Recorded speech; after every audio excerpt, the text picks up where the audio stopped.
make of that, and how is she? Yeah, I think obviously as a team we're devastated. She's such a key player, and you don't want to see any player go through that sort of injury. However, we do have the depth in the team, and everyone's around her, and we'll be there every step of the journey. Yeah. What about this game then with Real Madrid? I mean, how keen are you to make it 3 out of 3 and really boss the group?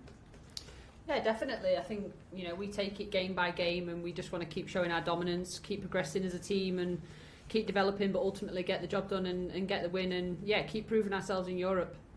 You'll be up against Caroline Weir, who's caused you some problems before. What are your thoughts about facing her and indeed a move to Real?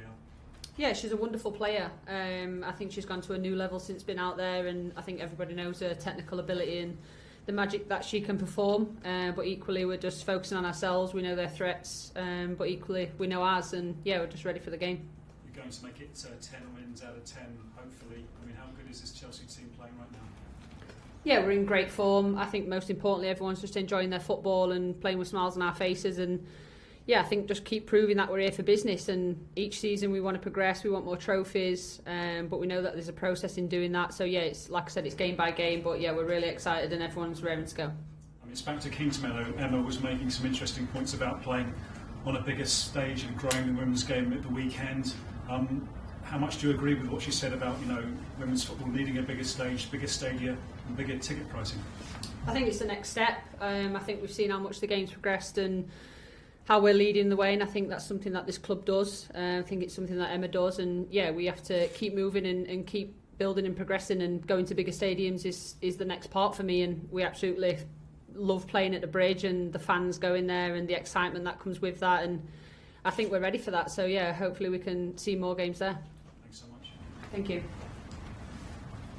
Sandra, please. Hi Amelia, hope you're well. I was just going to ask, just following on some of what you were saying about Caroline Weir, what do you think of the threat posed by Real Madrid as a whole? I don't think they're a team that Chelsea have ever faced in the Champions League, have they, so far?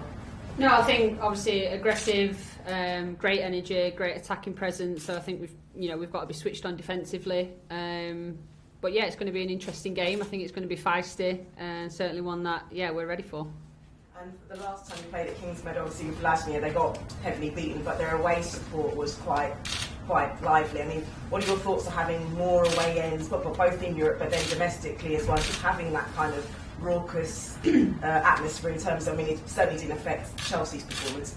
Yeah, we need it. I think every player will agree that we want that in the women's game. It brings, it's intense, but that's what you want games to be like. I think it can change a game. It can sway momentum for or against. I think the fans enjoy it, and it shows what football in Europe's all about. And we want to bring that to WSL as well.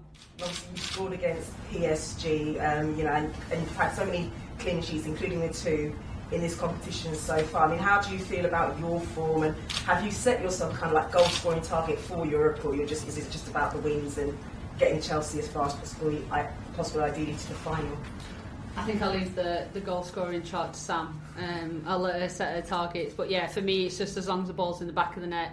I think as a team we're not bothered who gets that. It's just about us being ruthless in those areas, and I think the more goal scorers we can get on the score sheet, the better. And I think we've shown our threats with that we don't rely on any one individual. The team, everyone can add to the goals and be threats in those areas. But we want to be ruthless against any opponent, and also keep clean sheets. I think that's the main aim for me as a defender. And momentum-wise and morale-wise, how is it in the squad at the moment? Just with, obviously, you had the result gets at the beginning of the season, but now it's completely different. Kind of Chelsea receives Chelsea's business as usual. Yeah, definitely. It was a poor start from us. We accept that, but you need those moments to develop, and to maybe see where your weaknesses are at times. And we certainly know from past experiences that those little setbacks only push you on to greatness. So for us, we don't dwell on those moments. We move on. We learn from them, most importantly. And I think we're in a great period at the moment, and we just want to keep going. That's great. Thanks, Minnie. Cheers. Thanks very much, Minnie. Thank you very much, everyone. Thank you. Thank you. Thanks, Minnie. Thank you.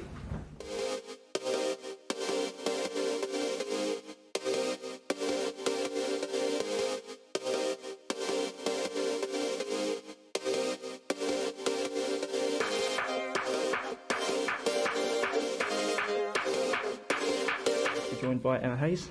to preview the match against the UEFA Women's Champions League match against Real Madrid tomorrow. Once again, I'll hand over to Jeremy from Sky.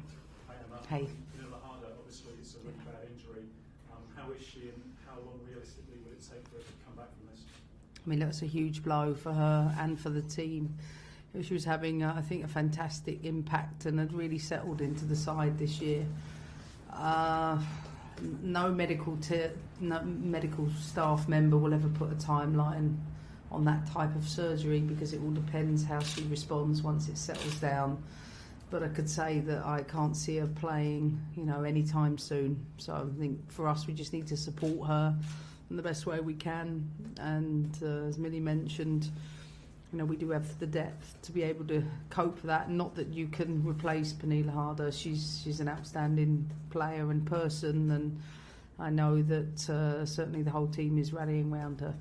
How frustrating that it happened away on international duty?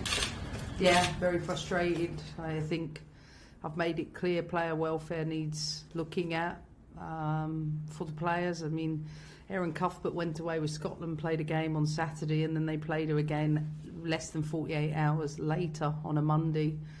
I think it's outrageous that players are put in those positions.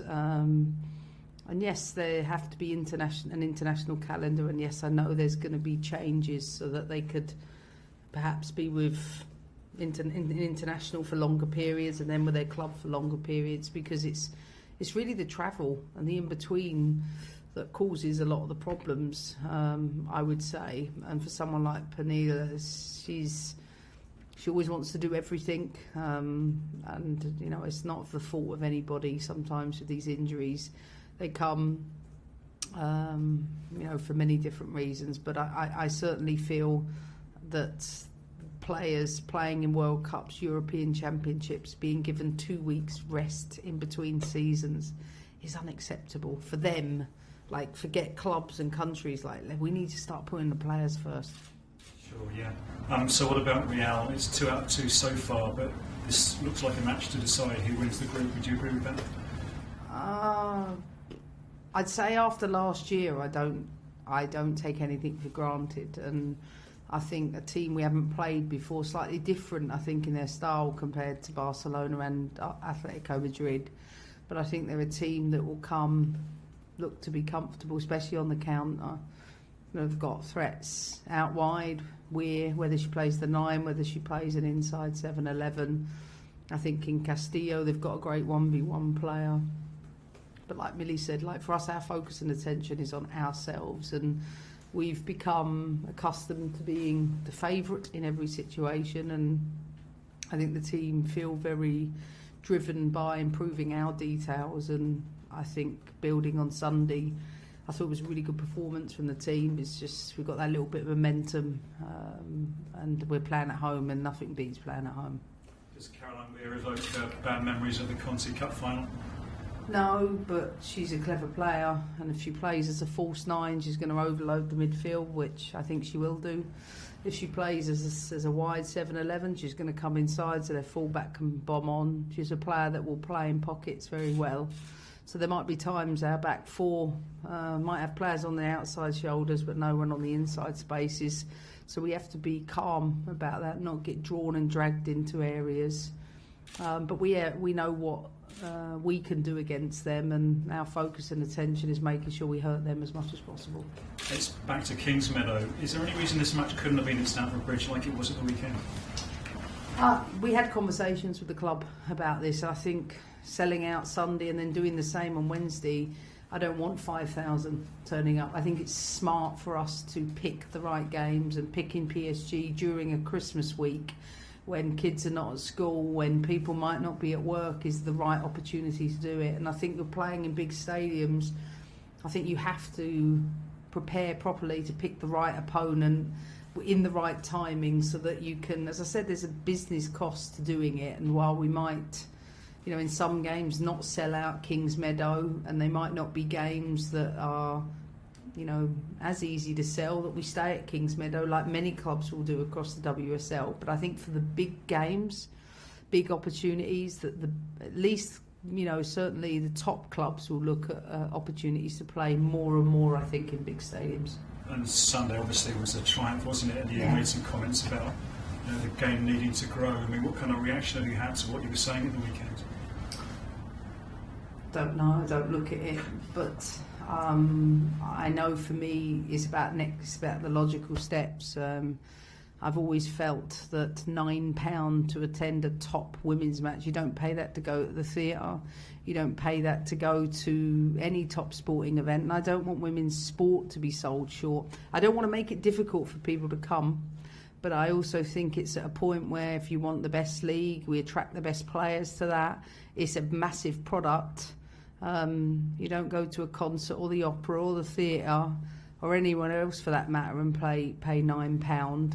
However, I think some of my thinking is we should have a tiered approach to it. If we're playing in our smaller stadium, perhaps we maintain certain prices, but if we play in the bigger stadium with maybe more matches, we create a tiered structure so that we can open up the whole stadium without it always having a massive cost implication to the parent club.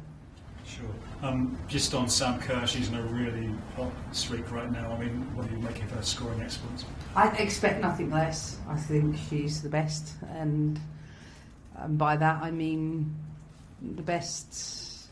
She's just so consistent, and she has been in my time here. Even when she wasn't scoring the first part she was here, I thought she was outstanding in her performances.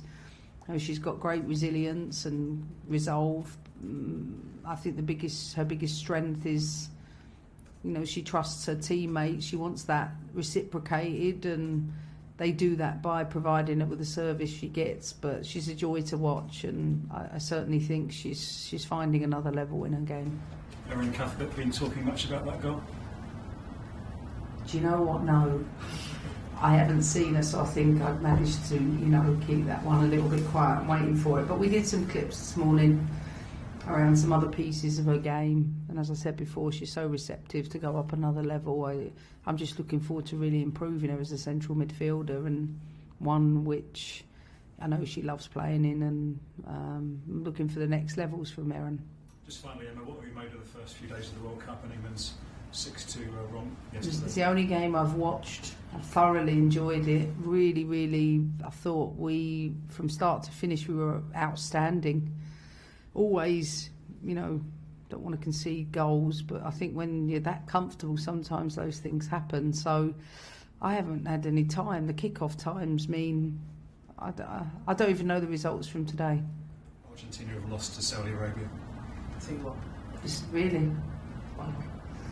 I mean, top-level football, there's a lot of parity. There's a long way to go. Yeah, I'm sure Argentina, will bounce back. Thanks so much. Thanks. Thanks very much, Jeremy. Sandra? I was just going to ask other team news and fitness-wise, how's the rest of the squad doing going into Wednesday? Just Maramilda. She had a little tendon issue after the PSG game, and I've seen her back out on the grass today. If we had a game at the weekend, I don't think she's quite there yet. I know she's not available. Everybody else is. And how much of a boost is it to have Fran Kirby coming back for these games for Europe? Do you know what? She was unfortunate. She got a viral infection, got well, started training again, then got a viral infection again. So she almost had a double whammy that set her back. And that's why she's been out this length of time. She got a horrific cough and cold through that period. Thank goodness that's subsided. She used international break to sort of start training with the group again, and her physical outputs on Sunday for the time she was on the pitch was really, really good, and she's back and available for selection. Good to hear. And Didier Drogba had a good game on Sunday. Obviously, I'm not sure what your lineup would be, but I'd be surprised if she wasn't in it. But how good is it to have that experience for Chelsea's Champions League push? It's amazing. I mean, just having the depth in general, I know people think, they've got the biggest squad, and I've always said this, because of the way the international calendar is, and because the demands of the domestic game, I remember last year having 13 fit players and realising how challenging that was. So for us, the first part is always the trickiest for the whole squad, because you don't quite get as much playing time for everyone. but it evens itself out over the course of the year. And what I am certain of after Sunday was I come back, I think the team's in an even better place. I think our football's at a higher level, and I think the gap between those that have played more minutes and those that haven't is even closer. And so I can only ask that much of the group, and they've been brilliant. Good to hear. And you were talking about the player loads, and obviously so many of the tournaments and international breaks have come so close together. I mean, and obviously with Women's Nations League coming up potentially next year, how challenging is it to manage that, and just the fitness and the, like you say, the energy for the players to... It's the freshness. It's actually not the fitness, it's the freshness piece. Some injuries come as a result of a lack of freshness and then the accumulation of things, and some of that might come with travel.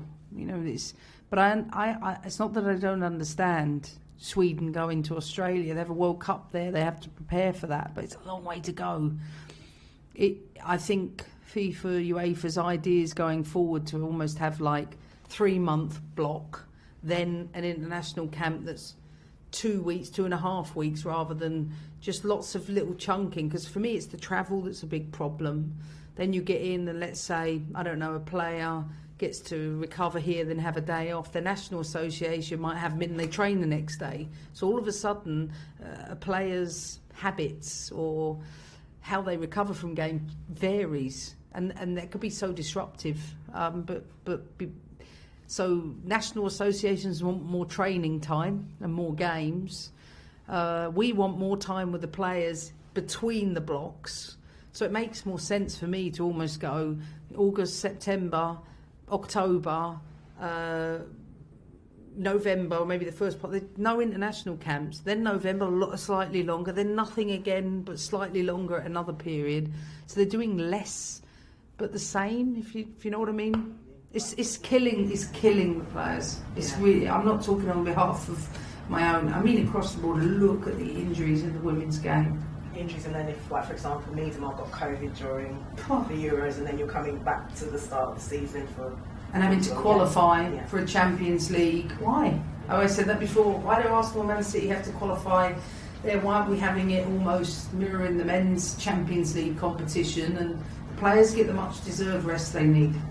It's interesting to hear. And also, so going back to Kings Meadow, nice. Like, I know you like your nice enclosed atmosphere. It was just quite electric with the last game. I missed it. I mean, how important is it to have a decent away allocation for Europe as well as for the domestic games? Just making sure you've got that kind of. It's probably the thing I've screamed about the most. I've wanted the most. Like I've always felt we have to, separate into certain sections. It creates atmosphere, like Millie said. I think it's at that point for fan safety. It's going to have to be that, because I remember watching the Arsenal-Man United game and seeing the Man United fans there. They were there in their numbers. This is what has to happen going forward, and everything that's happening is just notch up from where the game has been. And I think that inevitably this time next year it won't be a conversation we're having, because I would imagine those things will be in place. Good luck for this Wednesday. Thanks. Thanks very much, Sandra. Thanks very much, everyone. Woohoo! I'm out. See you later, guys.